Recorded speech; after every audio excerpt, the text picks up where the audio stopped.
everyone to the American Civil War Museum's Homefront Education Series, where we bring the stories of the Civil War and our collection straight to you at home. Now, today I'm joined by Anna Edwards, who is in our Visitor Engagement Department, and we're here at the White House of the Confederacy, one of the 3 sites that are run by the American Civil War Museum. In this house is where Jefferson Davis lived during the Civil War. But he's not just living here, he's also working here and has a little bit of things that are going on as well. And in order to make sure that he's able to do everything that he needs to, he's attended to by a large staff. Now, in this particular case today, what Anna and I are going to be talking about are the people who worked here alongside the Davises and the Davis family, and in particular, the enslaved people who worked in this place. So Anna, just to open it up. Sure. Welcome. Thank you very much. It's my pleasure to have this conversation because when we give tours of this house, one of the things that's really clear is that house isn't anything without the people and the stories that they represent in the house. And when we talk about the servants or the enslaved servants of this household, we're talking about an entire way of life. So not only are these people serving the President of the Confederacy because he lives and works here, but the domestic requirements are that a lot of servants are required to make a house of this size run at all. Right. And so, of course, we do have anywhere between 10 to 12, 15 people who are working here at the house at points in time. That's right. And not all of them are enslaved. There are Irish servants as well, German groundskeepers, and also free African Americans. That's right. But in particular, with the enslaved staff, we start right here in this room. That's right. Yeah. We start with Henry. The story of Henry, who served as the butler for the house. He is the person who is going to open the door and let you in, right? He's also the person who's going to filter who does get in many instances, right? So there's a certain interesting level of control that he kind of has as he greets people to come into the house. Henry was an enslaved man. He was hired by Davis from his owner, who was a local slave owner. Right. And so this hiring out process, can you tell me a little bit more about that? Sure. It's a little bit like renting a car in many ways, right? So in January, Davis and the owner of someone like Henry would make an arrangement. Usually it was a 12-month or 1-year lease. And for that period of time, Henry would work here. Davis would pay his owner whatever the annual sum from that contract was. And so when we start talking about Henry, we are talking about the period from 1863 to the beginning of 1864, when he is basically just about to start to serve his 2nd contract year as butler for the White House of the Confederacy. Right. And so I guess one of the big questions too is, especially because in a lot of history books, we overlook the actual staff and the people who are working and laboring in these spaces. That's right. And so how do we even know about Henry at all? How do we know that he existed? Well, Henry's story is one that gets to be that kind of exception, right? We know about Henry because Henry had a moment, right? In January of 1864, there was a moment when Henry decided that his time here was done.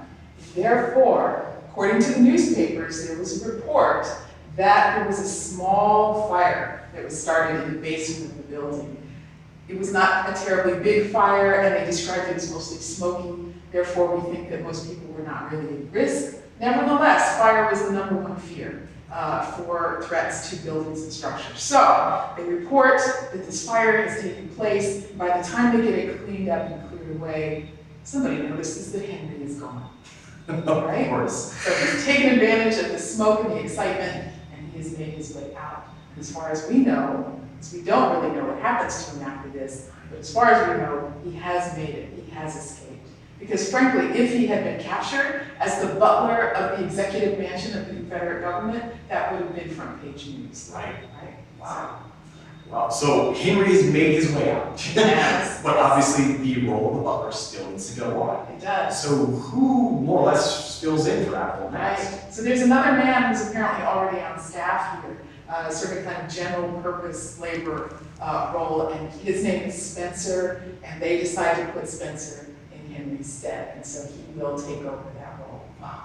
And so, as I understand it too, with Spencer, he stays all the way to the end of the war. He doesn't actually attempt to seize his own freedom or self-emancipate at any point while the war is going on or while we're still here in this house. Yeah, yeah. But what happens to them afterwards?